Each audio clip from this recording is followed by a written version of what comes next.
Ouais, ça s'est planté, putain, attends. A few moments later. Bon, salut à tous, bienvenue dans ce nouvel épisode Wall the Talk. On va voir Patrick à plusieurs Burger King. Burger King. Mais juste avant, intro. Je m'appelle Christophe, passionné par l'entrepreneuriat, passionné par la conception de produits, comment on arrive à sortir des produits qui réellement enchantent nos clients et qui ont un impact de dingue sur notre société. Et surtout, après, en tant qu'entrepreneur, comment tu arrives à faire tourner ta boutique, recruter, former, dynamiser, faire évoluer tout ça dans le temps. C'est passionnant. Patrick a plusieurs restaurants Burger King. Il est administrateur avec moi de Réseau Entreprendre, hyper smart, hyper sage. Si je devais choisir un sujet, je pense que c'est cette notion de standard, process, normes. T'embarques dans une franchise, une belle franchise comme Burger King, il y a une notion de normes, standards, process à respecter pour pouvoir toujours proposer de la valeur, toujours le même niveau d'excellence et d'exigence en termes de qualité. Mais ce que j'ai envie de regarder, c'est est-ce que tu te retrouves à te transformer en robot? Est-ce que les standards sont là pour t'emprisonner ou au contraire ça te sert pour pouvoir te développer, former? C'est un des sujets que je vais regarder associé à la transmission et à la formation. On parle beaucoup de dans ces restaurants là il y a moyen d'avoir un ascenseur social et ça c'est un truc que j'ai envie de regarder. Si tu es abonné à cette chaîne, je te remercie pour ta fidélité. Si c'est pas encore le cas, n'hésite pas à le faire. N'hésite pas aussi à me dire par message si tu aimes le contenu, ça m'aide énormément à choisir mes prochaines vidéos, mes prochaines interviews, mes prochaines visites. Et voilà, c'est parti, on va se régaler. Let's go!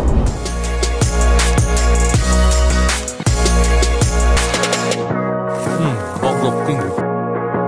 On est reparti pour un épisode Wall the Talk. Les entrepreneurs qui n'ont pas peur d'ouvrir leur entreprise et de nous montrer la réalité du terrain et qui ont mis au centre de leur stratégie le développement de leurs collaboratrices et leurs collaborateurs. Ravi de vous accueillir. Super, on est où là?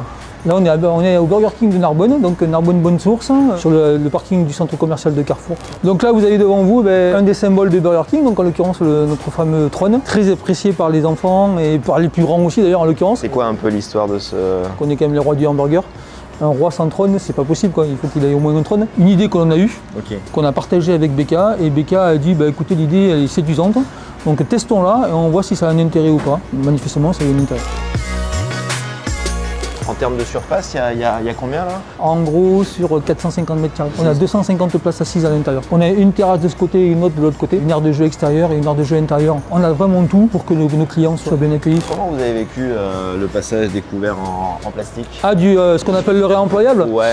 On s'en fait toujours tout un monde. Quand on a un nouveau projet comme ça qui arrive, ça a été un non-sujet opérationnel. C'est que les clients maintenant apprécient. Les équipes se sont habituées. Concrètement, c'est une chose qui est bien. Quoi. On était à deux doigts de vous demander de faire la vaisselle. Exactement. Ça, c'est toujours l'ingéniosité et la créativité de notre service marketing. Ils ont toujours la bonne idée, donc je les remercie parce que franchement, c'est vrai que c'est rigolo. D'un point de vue modèle économique, comment ça se gère ce genre de choses? On avait justement cette crainte-là, effectivement, d'avoir un impact sur la rentabilité fort, mais en fait, on avait juste oublié, une fois que le carton était consommé, on le jetait, et donc du coup, on générait aussi plus de déchets. Maintenant, on consomme un peu plus, c'est vrai, d'électricité et d'eau, parce qu'on a besoin de les nettoyer, mais si on fait une balance, en fait, au bout du bout, on est gagnant. Là, après, vous avez ici toutes les bornes de prise de commande. Donc, on est maintenant en service à table, avec des chevalets. Je prends ma commande ici, je récupère un chevalet et avec mon chevalet, je vais m'installer à table. Les chevalets sont géolocalisés, ce qui permet à toute l'équipe de pouvoir te trouver n'importe où dans le restaurant. Parce que je me suis souvent posé la question, mais comment ils font pour me trouver hyper facilement? Et finalement,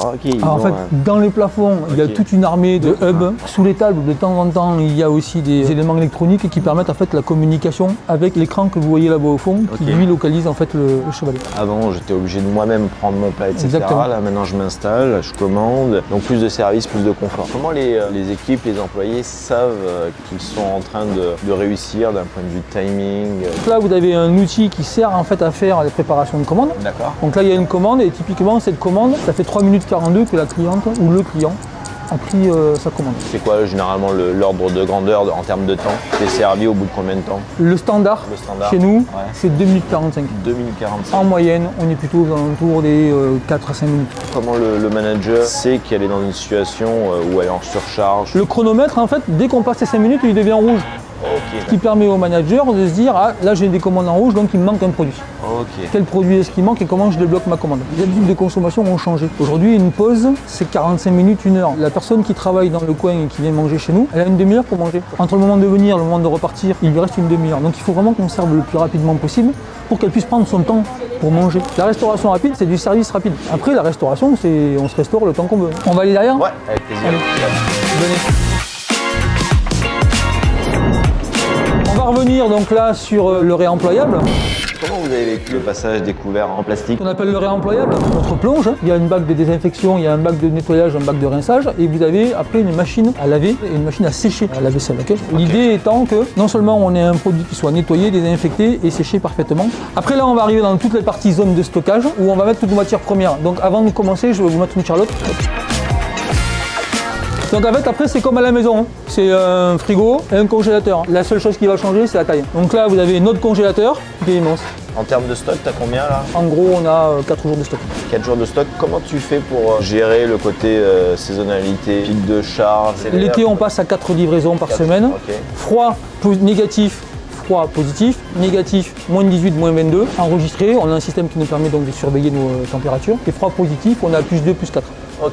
Donc là en fait on stocke dans cette réserve, donc une réserve sèche, toutes les denrées qui sont non périssables. Vous avez la partie vaisselle réemployable, qu'on appelle le réemployable, qui est déconditionnée, qui est prête à l'utilisation. Donc là, quand c'est comme ça veut dire qu'elles ont été déconditionnées, nettoyées, désinfectées. On ne passe pas du carton à ça. Ouais. Quand on sort du carton, on va d'abord à la plonge. À côté, vous avez notre réserve sèche. Donc là, en fait, vous avez nos pains frais. Ça sent la boulangerie. Le principe en fait de la livraison, c'est la marche en avant. La matière première, elle va arriver par ici, elle va dispatcher, après elle va aller en cuisine, après elle va aller en salle, après elle va aller en poubelle. On a une vidéo qui s'appelle La Brigade de Véro. On a filmé et ils expliquent cette notion de marche en avant. Moi, ce que j'avais pas compris, c'est que finalement, quand le produit vient en arrière, ça veut dire qu'on a un risque sur le produit en termes de qualité, sécurité, sanitaire. Il n'y a pas etc. forcément un risque. Okay. Mais ce qui est certain, c'est que s'il va toujours en avant, il n'y a pas du tout de risque. En fait, la sécurité alimentaire, c'est mon épée de Damoclès. Et donc, nous sommes contrôlés. Alors, tant par Burger King. On est contrôlé aussi par Mérieux, donc qui était un laboratoire d'analyse qui contrôle d'ailleurs tout le monde de la restauration et plus que la restauration où ils viennent faire des prélèvements de façon inopinée. Ils peuvent arriver là tout à l'heure. Ils vont faire des prélèvements de matières premières, des prélèvements de surface. Et ils vont faire des prélèvements sur les mains de nos collaborateurs pour savoir si on respecte le cahier des charges. On va rentrer maintenant et là on va tous lever les mains. Enfin, je caricature un peu, mais on va surtout toucher à rien. On est 11h30, l'équipe va commencer à accélérer. On y va? Allez, c'est parti. Allez. Donc à partir de là, on ne touche plus à rien. Les seuls qui touchent à quelque chose sont les gens qui sont bien évidemment passés par ce poste-là, qui est le poste où tout le monde passe, le lavage des mains. Il y a un poste de préparation derrière, où là on prépare en fait nos produits avant de les mettre en poste d'assemblage, où là en fait on va préparer nos sandwichs. Vous avez les postes de cuisson, où là on fait cuire le steak. D'accord. Le steak en fait, ils ont une particularité, c'est qu'ils sont cuits à la flamme. Et ça c'est un point qui est important parce que ça développe un goût particulier. Et aujourd'hui, notre client, il est capable, sur une borne, quand il prend sa commande, de personnaliser son sandwich comme il le veut. Et ça, ce qui est bien, c'est que du coup, cet écran-là, qui sont nos écrans de production, permettent d'identifier en fait les sandwichs qui sont spéciaux. Et donc du coup, la personne qui va faire la commande là, elle fait la commande pour toi. Les frites, c'est pareil. On a une frite, nous, qui est singulière. Elle a une côte de découpe qui est plus large. Donc on a une frite qui est beaucoup plus charnue, qui est plus croustillante, qui est plus chaude, du fait de la présence de plus de matière aussi. Je vais être très honnête avec toi, ça me donne faim tout ça. Et là, à l'intérieur, c'est là où tu mets le sandwich pour qu'il... Non. Là, en fait, on met nos matières premières qui vont composer le sandwich. D'accord. Donc là-bas, tu as tes steaks. Okay. Et là, on a tout ce qu'on appelle les spés, donc ce sont les fritures. Ok, d'accord. Tu as des times. D'accord. Quand ça sonne, en fait, on jette le produit. Ce que tu me dis, c'est que dès que le timer dépasse 5 minutes, ça se met en rouge. Là, c'est pareil. Il y a un truc qui oriente le regard. Nos times, là, dès que ça va dépasser, en fait, il va devenir orange et après, il va sonner. C'est vraiment d'offrir la meilleure qualité à nos produits. Ouais. Le sujet après, c'est la bonne formation de nos collaborateurs aussi. Okay. Tu as vu, là, il a fait son sandwich, mais avant de réussir à le faire, il a passé 15 jours en doublure avec quelqu'un. Ça, c'est toute la gamme de nos sandwichs que nous avons avec donc, ce qu'on appelle les recettes éclatées. Ce qui permet, en fait, en un clin d'œil, si j'ai un doute, de dire, attends, est-ce que j'ai bien fait ma recette ou pas. Toi, tu m'as parlé de combien de personnes on avait. Ouais. On va retourner sur l'organisation. Donc là, en fait, tu as tous les équipiers qui sont positionnés. Donc concrètement, aujourd'hui, on a 16 personnes qui vont travailler aujourd'hui. Sur ces 16 personnes-là, il y en a 8 qui vont travailler en cuisine et 8 qui vont travailler au comptoir. Dans le contact du client, il y en a quelques-uns qui vont travailler au drive. En l'occurrence, c'est moi avec 3. Et 5 qui vont travailler sur la partie service en salle. Et après, une personne qui, elle, va s'occuper du nettoyage de la salle. Ce qui m'amène à te poser la question de la côté pluridisciplinaire, la polyvalence Est-ce qu'une personne qui est en cuisine est capable de faire du comptoir et inversement Pas ou non, tous. vous êtes Pas tous. ok. Mais l'idée étant qu'effectivement, on ait un maximum de collaborateurs qui soient polyvalents. Le premier enjeu, c'est un enjeu économique. Le deuxième enjeu, c'est éviter l'ennui. La polyvalence développe la compétence. Et de même, potentiellement, on a des gens qui peuvent évoluer et qui peuvent changer de poste. Ce qu'il faut savoir, c'est que chacun de nos collaborateurs, quand il rentre chez nous, il va commencer déjà par faire du e-learning entre 2 et 5 heures. On a 14 jours pour qu'il fasse l'intégralité de son cursus. Et après, on le forme sur le terrain. Je vois beaucoup l'aspect collaboratrice-collaborateur et je regarde vos valeurs, Ouais. si je vois, et j'ai satisfaire nos clients, ce Oui. qui me paraît totalement logique et c'est ce que tu me disais tout à l'heure. Comment l'équipe sait qu'elle est en train de réussir et qu'elle est en train d'apporter le max de sourire à leurs clients? Ça, c'est une très bonne question. À chaque service, que ce soit le rush de midi ou le rush du soir, en fait, le manager de shift, il a une obligation. Il doit aller interviewer 5 clients.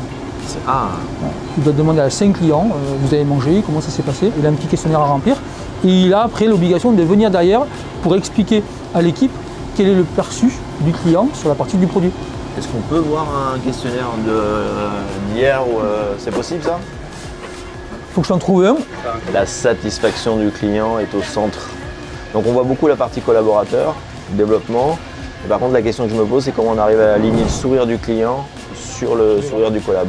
Tu vas dans un restaurant, pourquoi? Parce que l'assiette, elle te plaît, parce que le patron, il est sympa, ou la patronne, ils sont sympas, et parce que l'environnement, il te convient. Enfin, manger dans un restaurant, dans un endroit sale, c'est pas possible, quoi. Les questions, c'est des questions normales, hein. Tout simplement qu'on pose au client, c'est comment est-ce qu'il a été accueilli, qu'est-ce qu'il a commandé, qu'est-ce qu'il a pensé de son repas, est-ce qu'il reviendrait, est-ce qu'il recommanderait notre restaurant à son entourage, pourquoi est-ce qu'il est venu. C'est intéressant aussi de savoir d'où il vient, où est-ce qu'il va aller après. Il doit nous prendre en gros 3 minutes, avec rien qui nous dise, j'ai bien mangé, mais mes frites, elles étaient trop salées. C'est intéressant parce qu'en fait, tu as l'avis de suite du client. Ouais, je trouve ça génial ce côté, je suis toujours en Ouais. contact de mes clients pour comprendre ce qui se passe et soit j'évolue mes process, soit j'évolue mes produits ou soit je reviens en arrière, etc. etc.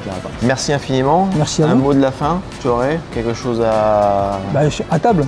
table? Mais je pense qu'on va passer à table. Moi, je repars avec plusieurs choses, hein, bien sûr. Je repars avec cette énergie que vous mettez pour apporter un max de confort à vos clients. Moi, je reste persuadé qu'avant tout, on est des restaurateurs. Ouais. Donc c'est l'essence même du restaurateur. J'avais pas vu ça comme ça. On n'est pas des distributeurs. Et le truc que tu m'as éveillé, c'est le service est rapide, mais par contre, tu prends le temps que tu veux pour manger. La et t'es- restauration rapide n'a de rapide, normalement, ne doit avoir de rapide que le service. Ouais. Le deuxième truc que j'ai vu, et on en a souvent parlé sur cette chaîne, c'est je crée un environnement qui oriente le regard des gens quand il y a quelque chose qui ne va pas. Et enfin, le troisième truc, hein, il y en a plein, mais si je devais en choisir 3, c'est quand même ce côté, je prends très au sérieux le développement des gens et j'ai un endroit où je vois le côté pluridisciplinaire, etc. Et tu l'as dit, je suis d'accord avec toi sur le côté envie. Donc c'est un équilibre à trouver. Hein. Merci beaucoup. Merci à toi, Christophe. Merci à vous, je vous donne rendez-vous pour un prochain épisode et dans quelques semaines, je vous ferai une belle petite newsletter où je prendrai un peu plus de temps pour vous détailler ce qu'on a vu sur Burger King. À bientôt, Merci, au revoir. à très bientôt. Patrick nous fait l'honneur de nous faire goûter ses derniers sandwichs. Il y a du fromage, ça va être plutôt pas mal. Et on a du chili cheese. C'est toi qui as commandé ça? Chili cheese? Ok, bon bah on va goûter. Allez, à plus tard.